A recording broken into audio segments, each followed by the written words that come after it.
So let's start with a big question. What if the biggest financial obstacle holding you back isn't that $12 latte you bought this morning? Right. And it's certainly not your lack of genius. What if the real hurdle is the system itself? I'm talking decades of stagnant wages, skyrocketing housing costs, and, to be honest, the predictable, emotional way your own brain is wired to fail. That is the most powerful hook we could possibly ask for. Because for too long, financial advice has just relied on making you feel guilty. Exactly. Guilty over these tiny consumption choices. It completely misses the point. So today, we're here to shift that focus entirely, away from guilt and restriction and towards scalable structure and just pure acceleration. Welcome to the deep dive. Our mission today is, well, it's massive and it's clear. We're creating the ultimate financial shortcut. You asked for the definitive masterclass, and we delivered. We really did. We've synthesized 15 of our most powerful video transcripts into one seamless long-form discussion. This is the ultimate guide on building automated, resilient wealth. We're drawing from behavioral science, the hard math of compounding, and, the proven systems used by self-made millionaires. And if you're listening to this, you are already the learner. You're trying to gain that knowledge quickly and thoroughly. This deep dive is absolutely tailor-made for you across all the strategies we analyzed, including, the insights from our Video 10 Frugal Habits That Made Me Rich at 30. The foundational insight is always the same. Always. The difference between those who build lasting wealth and everyone else. It isn't some secret stock tip. It's not a lottery win. It really just comes down to daily, repeatable habits and superior emotional control. Absolutely. And as we drill down into the behavioral science, the argument we explored in our video, The Secret to Wealth, temperament over talent, it just became so clear. What was that? True wealth creation is fundamentally an engineering problem, not a speculative one. The entire goal should be to build systems that are robust enough to remove the single biggest liability from the equation, and that liability is human emotion. That is exactly where we have to begin. We can talk about index funds and, negotiation tactics later. But if you don't fix the internal behavioral issues first, no sophisticated strategy is ever going to stick. It's the Achilles heel. It's the Achilles heel of otherwise incredibly intelligent people. Okay, let's unpack this mental game first. We're calling this section 1, the wealth psychology debunking the distractions. And we have to start with what we call the smartness trap. The core argument here is, well, it's crystal clear. Your IQ is far, far less valuable than your temperament when it comes to finance. We do. We tend to romanticize the idea of the financial genius, right? The person who can, predict the next market move. We do. But the data consistently shows that a high IQ does not guarantee you're going to beat the market. In fact, sometimes high intelligence can breed this arrogance, this overconfidence that leads to excessive risk-taking, which, the market just loves to punish. Here's where it gets really interesting, and I think this will resonate. Think about the classic scenario. You have the novice investor who just sets up an automatic transfer every 2 weeks into a low-cost S&P 500 index fund. The boring route. The boring route. Yeah. They're just practicing dollar cost averaging.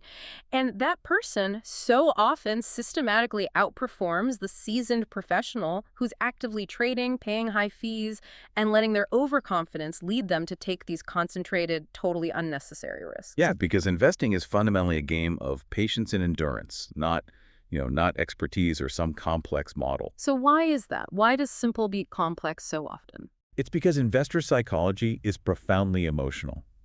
The market is driven by these primal human forces, fear and greed. We observe this in our analysis of market volatility. When greed hits, people get that euphoric herd mentality. Oh, the FOMO. The FOMO is real. They start chasing headlines and piling into assets that have already peaked, buying high simply because they are terrified of missing out. And then, inevitably, the cycle flips. It always does. When fear hits, usually triggered by a negative headline, a market correction, a panic, people just abandon all logic. They do. They panic sell quality, long-term assets at the absolute worst possible time, locking in losses that should have only been temporary on paper. It's a psychological trap that's almost perfectly designed to destroy the average investor's long-term returns. And the only defense is a mechanical, emotionless system. Exactly. Therefore, the goal isn't to get smarter at predicting the future, which, let's be honest, is impossible for any of us, but to become exceptional at regulating your emotional response to market volatility. You need a plan so robust that when that inevitable 30% dip hits, as it always does, you don't panic. You just stick to the plan. You stick to the plan. hmm This non-negotiable commitment to consistency, that is the ultimate edge. Okay, so from one trap to another, let's pivot to the biggest distraction of all, which we covered extensively in our discussion on personal finance myths. Let's talk about the latte lie expose. Oh, this one. For years, the traditional financial narrative has been centered on that coffee purchase, right? Alleging that it is the thing destroying your financial future. And we challenge that so fiercely in our video on this topic. Yeah. Fixating on the $12 latte is functionally a distraction mechanism. It's a way to deliberately keep your focus off the systemic issues that actually cost people thousands upon thousands of dollars. Let's just look at the math for a second. Canceling a $10 monthly subscription, or even avoiding a $5 coffee every single day, what does that generate? Maybe a few $1,000s a year, tops. Right. And that amount will never generate the kind of capital you need for a down payment on a home. It's not going to cover catastrophic medical bills. It's just noise that prevents people from addressing the systemic reality. And those systemic issues are what truly matter. That's what the lie is designed to mask. We're talking about housing costs consuming 50% or more of average income in major cities. Right. We're talking about healthcare expenses escalating to crisis levels that, trigger the majority of bankruptcies in the U.S. And decades of wage stagnation where salaries just have not kept up with the cost of living. This is the critical variable that creates financial stress. It's not primarily the rise in prices inflation that is the main problem. It is the absence of proportional wage growth. So the solution has to shift. Completely. From inducing guilt over these minimal discretionary spends to aggressively, ruthlessly addressing income growth and tackling those huge, systemic, fixed expenses. Okay, if this hook already has you thinking, you have to smash that like button right now to help spread this deep dive. Absolutely. And this leads to the final distraction we see just crippling long-term wealth building. Investment avoidance. We covered this in our video 6 Money Rules You Must Know. Personal finance for beginners. There's this perception out there that investing carries all this excessive risk. So people avoid the stock market altogether. They put all their extra cash into a standard savings account, feeling safe. But the inverse is actually true. Not investing is the greater risk. Cash, sitting idle in a savings account, earning what, a fraction of a percent?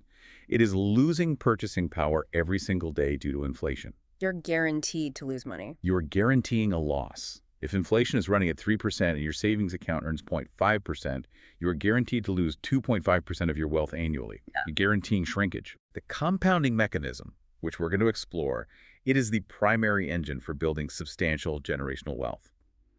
But compound interest requires market participation. If you avoid investing out of fear of volatility, you guarantee missing out on that power.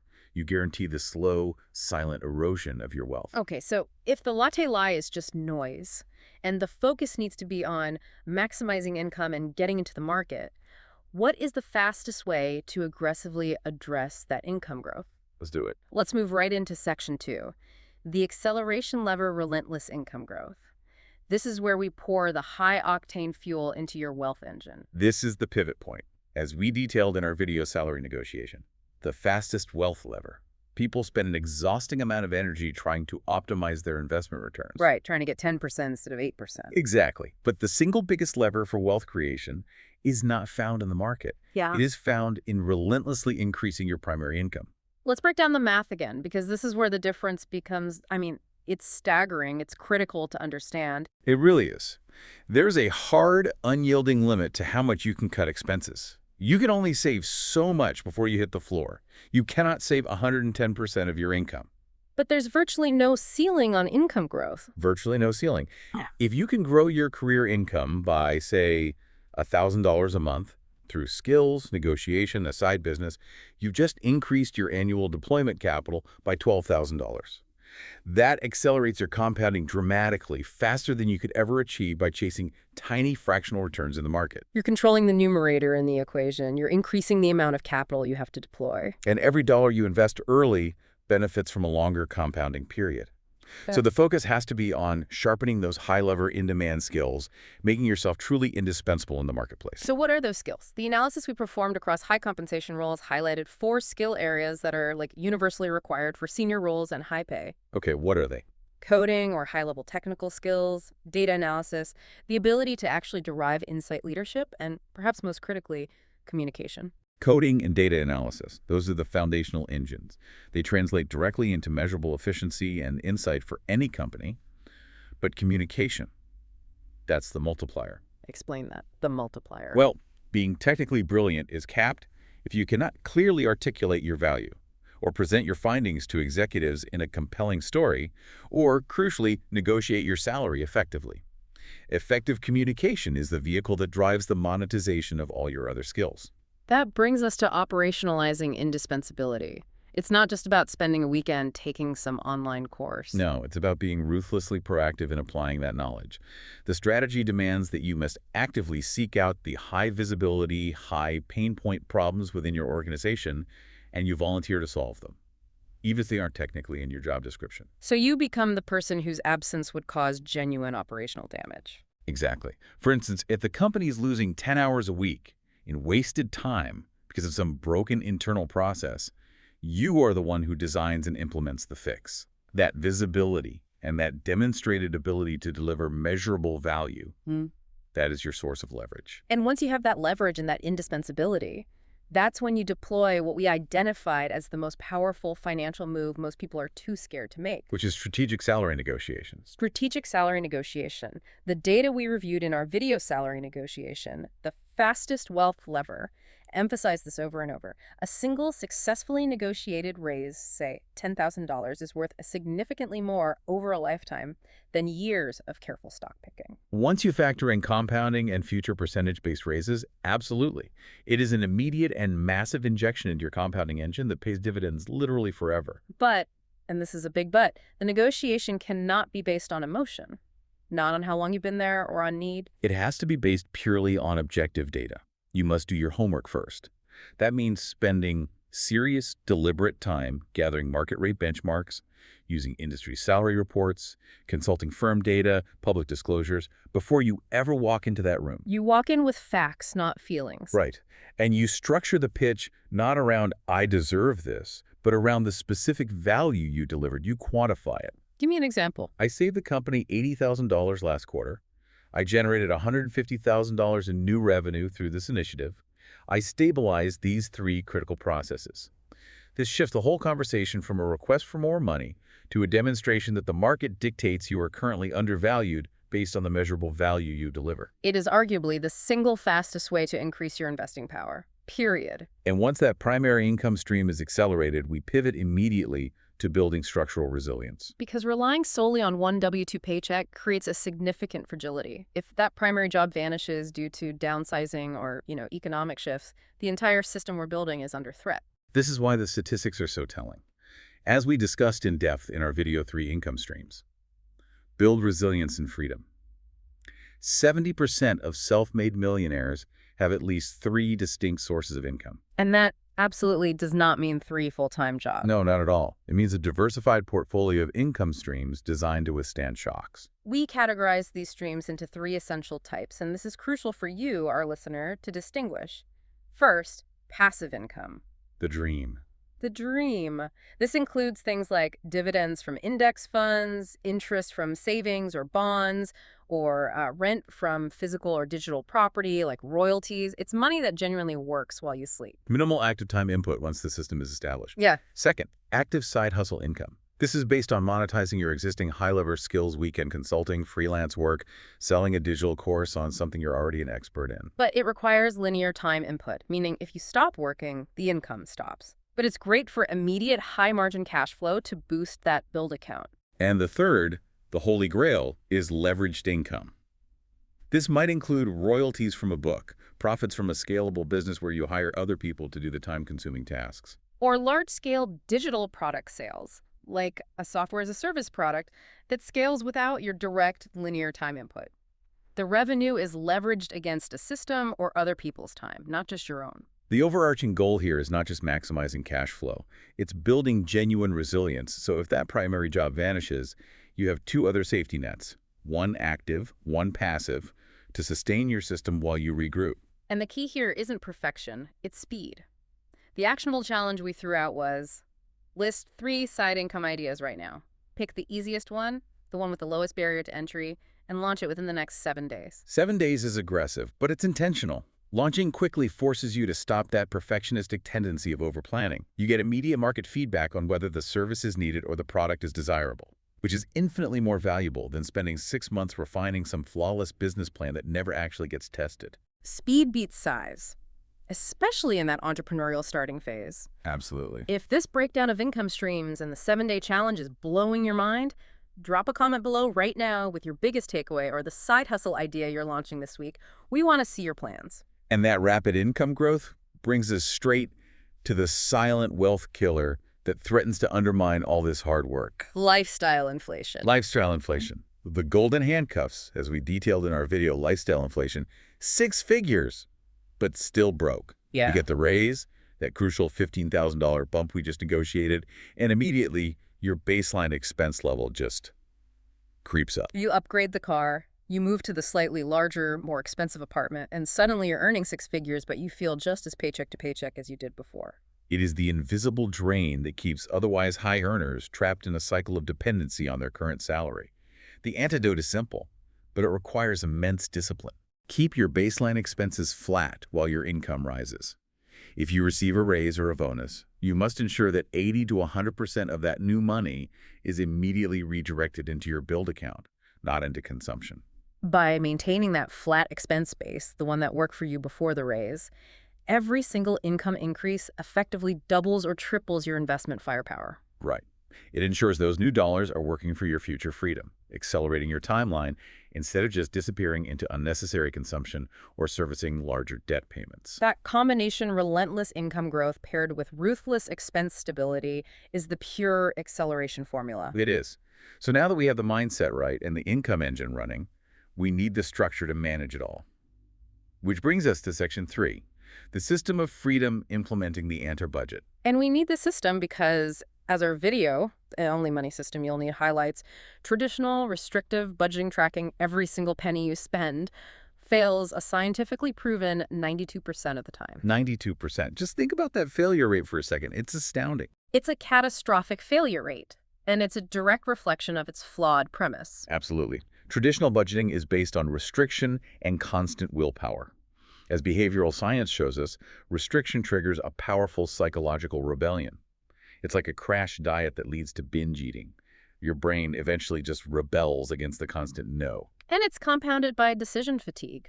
A traditional budget requires continuous, minor moral negotiations all day long. Should I buy this coffee? Can I afford this lunch? Exactly. Your brain has a finite capacity for rational decisions, and if you waste that capacity tracking coffee purchases, you will inevitably run out of willpower and make poor, large-scale financial decisions later. Like impulse buying a boat. Right. So the anti-budget is this elegant structural design that avoids all of that emotional fatigue. It completely flips the concept. Instead of agonizing over every dollar going out, you automate the most important dollars going in. You make one single high-lever decision when you set up the system, and then you just trust it. You trust it.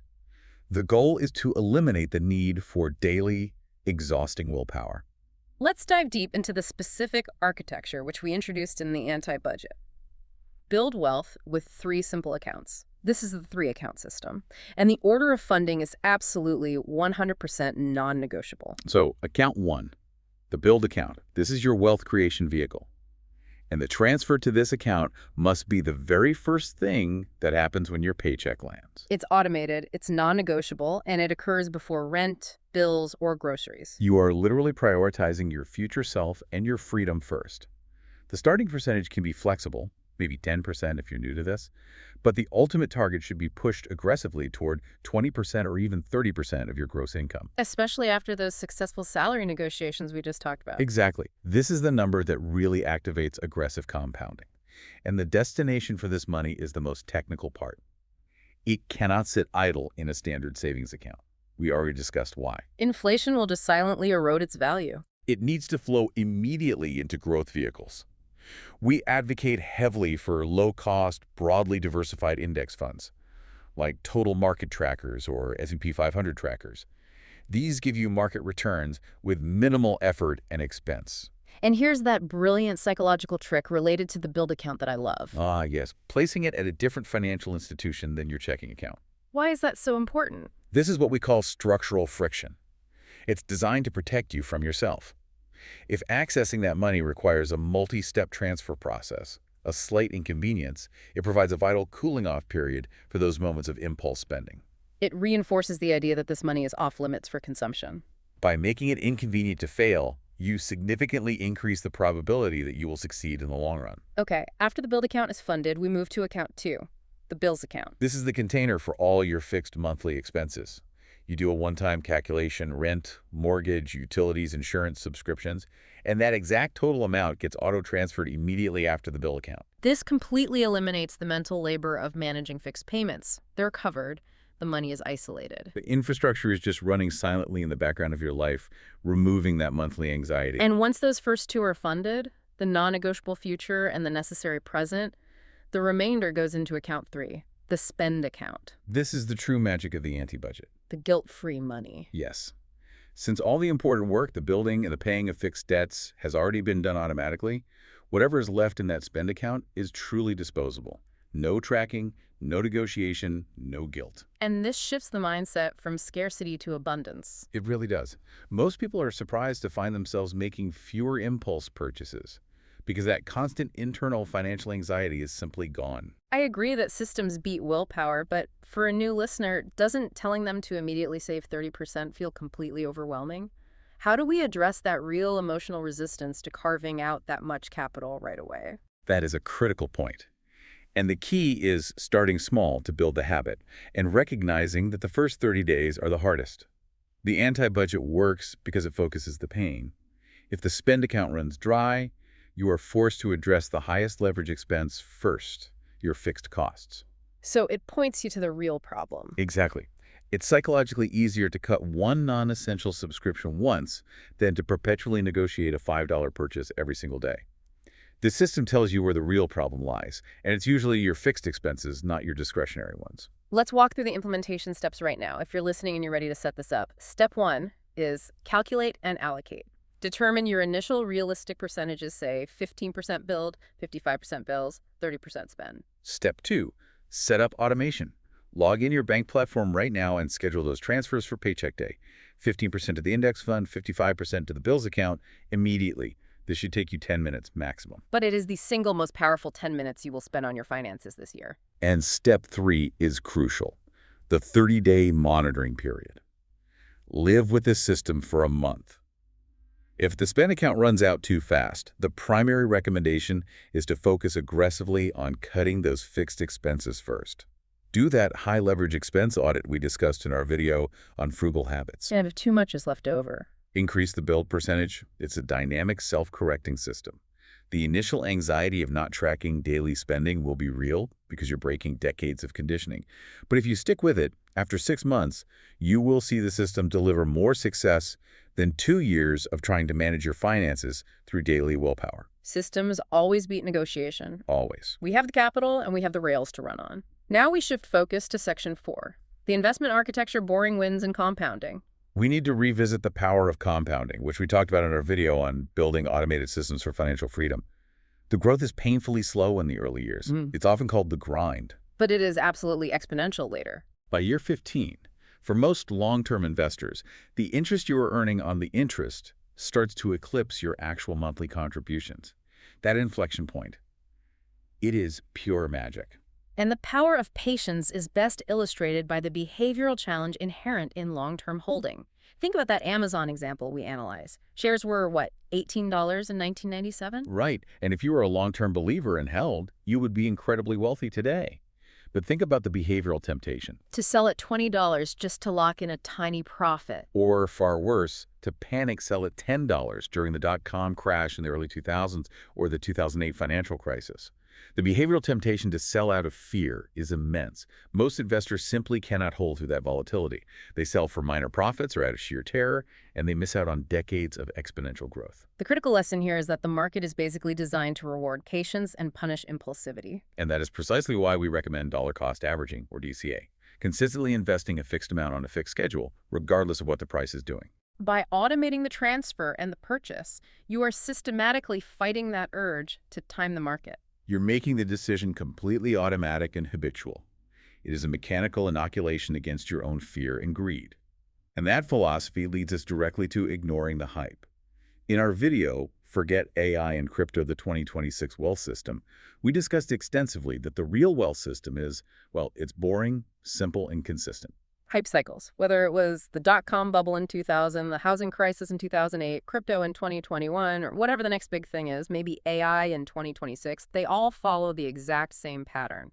Prices surge, herd mentality FOMO takes over, valuations detach from reality. And then reality hits. The average investor enters at the peak and sells at the bottom. The investors who build real wealth are the ones who ignore the noise and stick to boring, disciplined strategies. The foundation of this system is globally diversified, low-cost index funds. Evidence shows they outperform the vast majority of active fund managers over time. And they do it with less stress, lower taxes, and significantly lower fees. While everyone is chasing the next big thing, you're just quietly and systematically owning the entire global economy. But for those who want to optimize further, and this is an advanced concept, there is the optional lever we call the small cap value tilt. This is crucial for long-term outperformance. Okay, break that down. Small cap value tilt. The core idea is that by adding exchange-traded funds, ETFs, focused on companies that are both smaller, so small cap, and cheaper relative to their earnings, so value, you tap into a factor that has historically delivered an excess return, a risk premium. And why does that premium exist? Well, this historical tendency is based on behavioral science.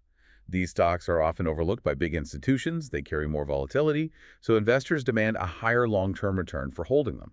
So it's essentially accepting a slightly bumpier ride in exchange for a statistically higher expectation of return over decades. Exactly. The most undervalued opportunities aren't hidden gems in some secretive venture capital deal.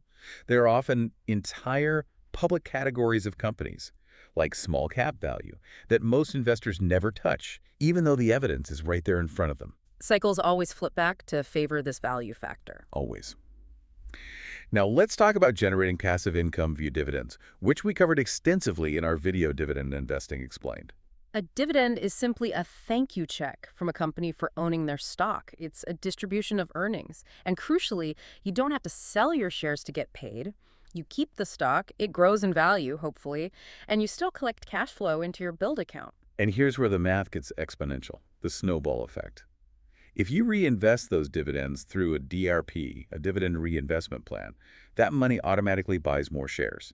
Those newly purchased shares generate more dividends. Give us an example. Let's say you invest $10,000 at a 4% yield.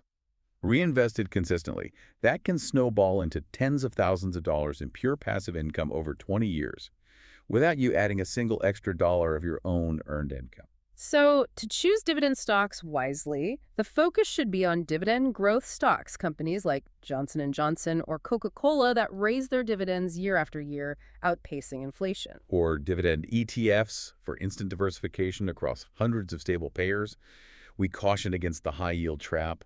Avoid those risky high-yield stocks that look too good to be true because those companies are often distressed and can cut those payouts instantly. Diversification is your most important safety net. If this contrarian strategy from our video, Forget AI and Crypto, the 2026 Wealth System, is convincing you that boring beats hype, smash that like button and subscribe for more deep dives that ignore the noise. We've established the engine and the system. Now let's talk about the destination. We move now to Section 5, Freedom and Longevity, the Ultimate Goal.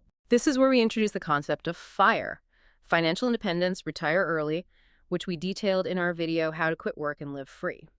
And it's critical to understand that this movement is not about achieving a specific age like 65. No, it's about achieving financial independence. It means making work entirely optional, regardless of your age. And the underlying formula for FIRE is mathematically simple, but it requires aggressive execution. You have to save aggressively, invest wisely, using the boring index fund strategies we just outlined, and design your life intentionally.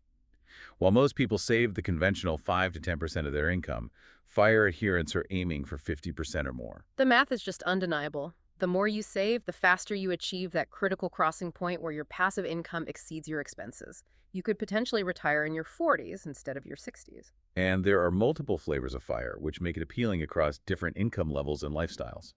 Lean FIRE is about living frugally with a modest annual withdrawal, maybe $30,000 to $40,000 a year. On the other end, there's Fat FIRE. That's for those who save millions and want a comfortable, even luxurious retirement with high spending. Then you have the hybrid paths. Coast fire means you've saved enough early, perhaps by age 35, that you can stop contributing entirely and just let your existing investments grow passively until traditional retirement age. You might only need a few $100,000 saved for that mechanism to kick in. And finally, there's barista fire, which is a highly appealing hybrid approach. You retire from your high-stress main career, but still work part-time, maybe at a coffee job or consulting. Right, for extra income or, critically, to maintain access to health benefits. The underlying goal in all these scenarios is always the same: freedom. Freedom to choose how you spend your most valuable asset, your time. And the crucial guideline for making any version of firework is the 4% rule. Ah, yes. The general guideline, derived from historical market data, suggesting you can safely withdraw 4% of your total portfolio annually, adjusting that amount for inflation each year, with a very high probability of your money lasting for 30 years or more. So if your annual expenses are $40,000, you need a $1 million portfolio. If your expenses are $80,000, you need $2 million. It's simple math. And once you achieve Fire E, the challenge fundamentally shifts from accumulation to management, as we detailed in our video Retirement Planning Made Simple. The very first step in this management phase is defining your retirement goals with precision and estimating your annual expenses. While many studies suggest retirees need between 70% and 80% of their pre-retirement income, that varies wildly based on whether you plan to travel internationally or simply enjoy quiet hobbies at home. And this leads to the critical aspect of diversification post-work. Many assume retirement means shifting entirely into conservative investments like bonds or cash. But this is a mistake. Research shows that maintaining 40% to 60% in equities is absolutely essential to combat the silent killer: inflation. Too little growth guarantees the erosion of your purchasing power over decades. That's a crucial point. If you have $1 million and inflation runs at a modest 3%, prices will double in about 24 years. If you don't maintain growth in your portfolio, your $1 million will feel like $500,000 halfway through your retirement. And we have to talk about the elephant in the room: healthcare costs. Studies estimate that a typical couple may spend over $300,000 on medical expenses throughout retirement, even with Medicare. So planning for supplemental insurance, long-term care coverage, and maximizing contributions to tax-advantaged health savings accounts, HSAs, is critical to ensure medical costs don't derail your hard-earned financial security. Another evidence-based strategy for longevity is Social Security optimization. If you are financially independent and have savings, delaying claiming your benefits until age 70 rather than the earliest age of 62 can increase your monthly payments by up to 32%. For those in good health, delaying benefits is often the most effective way to purchase a massive, inflation-adjusted annuity from the government. Tax strategy is also paramount, and this comes down to account diversification, traditional versus Roth. Withdrawals from traditional retirement accounts like 401ks are taxed as ordinary income in retirement. While Roth accounts provide tax-free withdrawals, by strategically drawing from different account types each year, you can manage your taxable income bracket, minimize your tax liability, and maximize your after-tax income throughout retirement. And finally, addressing longevity risk, the possibility of outliving your savings. Right. Annuities, while often complex, can provide a guaranteed lifetime income stream to hedge against that risk, complementing other income sources. And of course, for legacy and peace of mind, estate planning is essential. Wills, trusts, and clear beneficiary designations minimize taxes and conflict for your heirs. Whether you're aiming for lean fire or just a comfortable retirement, these advanced insights from our videos, How to Quit Work and Live Free and Retirement Planning Made Simple, should be your roadmap. If you're already applying this knowledge, drop a comment below and tell us what stage of fire you're targeting. So now we shift into Section 6, the daily operating system habits that sustain discipline. We've built the structure, now we need the high-performance operator, who can maintain the system without burning out. This revisits the core insight from our discussion on 10 frugal habits that made me rich at 30. Highly successful people don't find time for high-leverage activities. They take it. They take it. Their success relies on intentional barriers built against distraction and procrastination. The most significant habit we found is the sacred morning routine. Waking up at least 2 hours before your first scheduled obligation. The neuroscience supports this. Your brain is clearest and most resilient to distraction in those early hours. It is the only time you truly own your agenda before the demands of the external world. The emails, the meetings, the texts begin. And the micro-actions during this time are crucial. First, a 10-minute brain dump to outline tomorrow's top 3 tasks and just get them out of your head, reducing that cognitive load. Second, 5 minutes of movement. signaling to your body and mind that production mode is now active. And here's the trick to consistency: removing the power of negotiation. Put the phone or alarm across the room. Yes, there is no snooze button. You force physical movement, successfully conquering the first decision of the day, which builds momentum for conquering the rest of your high-leverage tasks. Next is knowledge compounding. The benchmark that the average CEO finishes one book a week is intimidating, but the practical application for you is 30 focused minutes a day reading inputs that compound value. Biographies, business strategy, investing principles, and again, the simple cue is everything. Leave the book open on a high-traffic surface like the kitchen table or next to your morning coffee maker. The book stares at you. Your brain stares back. It lowers the activation energy required to engage with valuable information, making it the default choice over mindless scrolling. Moving on to goals. Big, abstract goals fail when they stay big. Micro habits should feel stupid to skip. Instead of work on business plan this week, the micro habit is email one potential client a day. That's 5 minutes of effort. But it generates powerful, non-overwhelming momentum 365 qualified leads a year just from one small daily action. And linked to that is the sticky note rule for prioritization. Write the top 3 priorities on a sticky note the night before. The critical discipline here: do not touch the phone or open email until those 3 items are complete. This guards your most productive, highest value hours against external demands because, as we established, your focused attention is currency, and it is highly scarce. You have to control your calendar, or someone else will. The recommended action is the time audit. Track every 30-minute block for 3 days to spot the leaks. The endless scrolling, the mindless email responses, the quick calls that absolutely kill focus and drain cognitive energy. And the sources suggest 2 immediate high-leverage corrections to plug those leaks. Delete 1 attention-sucking app, social media, news, and mute 1 high-volume group chat.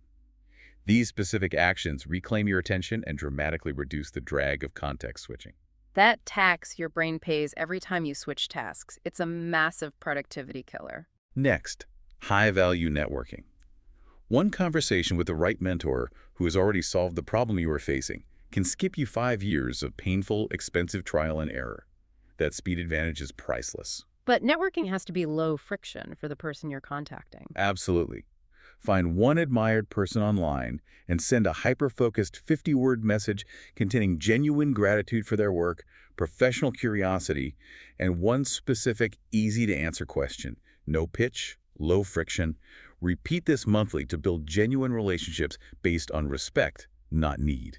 And finally, scheduling recovery. Burnout is not just a personal problem. It is an expensive financial problem because it dramatically reduces your decision quality. Which leads to behavioral mistakes in the market. Recovery is part of your performance infrastructure. Millionaires schedule recovery like they schedule revenue calls. That means real disconnected weekends, the phone in airplane mode for hours, and at least one do-nothing day a month with zero agenda. The most powerful action step is to literally block that day out in your calendar within the next 30 days and protect it like a mandatory client meeting. Because you are, by far, your most important client. If protecting your time and automating your success based on these systems is what you're looking for, hit that bell icon and subscribe now so you don't miss our next epic deep dive. We have covered so much ground today, synthesizing 15 deep dives. The mindset shift away from the latte lie, income acceleration, the anti-budget 3 account system for automation, the boring investing strategy that consistently beats the hype. The mathematical path to fiery, and the daily habits that sustain this entire discipline. The ultimate goal here is financial freedom, not just a number on a screen. And we want to synthesize the best action steps into 2 concrete challenges for you to execute this week. Start today. Challenge number 1, the automation test. This week, set up an automatic transfer, even if it's just $50 into an index fund or a brokerage account. The mechanism is everything. The amount is secondary. Once the system is built, the money will follow. Challenge number 2, the income accelerator. Commit to 1 concrete action this week to increase your earning power. That means actively preparing a salary negotiation using objective market data, starting to learn one of those high-lever skills we talked about, or launching the easiest side hustle idea within 7 days to get that crucial market feedback. Executing both of those challenges instantly and measurably changes your financial trajectory. We encourage you to revisit the specific individual videos mentioned throughout this discussion. The anti-budget. Build wealth with 3 simple accounts, salary negotiation, the fastest wealth lever, the secret to wealth, temperament over talent, and all the others. for even deeper tactical instruction on each topic. And here is the final provocative thought to chew on as you implement your anti-budget this week. If you truly commit to protecting your time off and treating your rest like a mandatory client meeting, how does that commitment fundamentally change your perception of your own professional value and the limits you place on your earning potential? Something profound to mull over. Thank you for diving deep with us today. Subscribe, turn on notifications, like the video to spread this deep dive to others who need this masterclass, and comment your favorite part or what topic we should cover next. We'll catch you on the next deep dive.